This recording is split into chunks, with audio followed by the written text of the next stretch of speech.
పంచాయతీరాజ్ పనులను ముందుకు తీసుకెళ్లాలనే ఉద్దేశంతో రాష్ట్ర వ్యాప్తంగా అన్ని జిల్లాల్లో సర్పంచులు పంచాయతీ కార్యదర్శులకు శిక్షణ కార్యక్రమాలను నిర్వహిస్తున్నామని మంత్రి సీతక్క తెలిపారు. మహబూబాబాద్ జిల్లా కేంద్రంలోని ఆర్సీ కన్వెన్షన్లో నిర్వహించిన జిల్లా స్థాయి శిక్షణ కార్యక్రమానికి సీతక్క హాజరయ్యారు.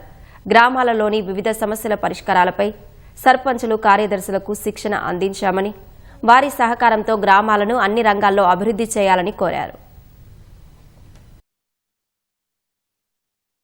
గ్రామాల సమగ్రాభివృద్ధి కోసము ప్రణాళికలు రచించి అన్ని గ్రామంలో ఉండేటువంటి డిపార్ట్మెంట్స్ను సమన్వయం చేస్తూ పంచాయతీరాజ్ శాఖ పనులు ముందుకెళ్లాలనే ఉద్దేశంతో సర్పంచ్లకు కార్యదర్శులకు ట్రైనింగ్ ఇస్తా ఉన్నాం.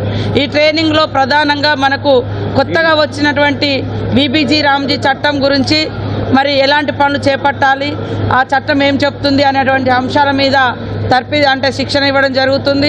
16వ ఆర్థిక ప్రణాళిక కొంత స్ట్రిక్ట్గా ఉండడంతో కొంత నిధుల భారం కూడా గ్రామ పంచాయతీల మీద పడతా ఉంది. అదేవిధంగా ఎప్పుడు ఎలాంటి కరువు వచ్చినా, వర్షాభావ పరిస్థితులు ఏర్పడ్డా మరి జలసిరి అనేటువంటి ఒక ప్రోగ్రాం కూడా పెట్టి ఇంటి కుంట, నీటి కుంట, పంట కుంట ఇలా 3 కుంటల పేరుతోటి ఈ కార్యక్రమాన్ని కూడా చేయడం జరిగింది.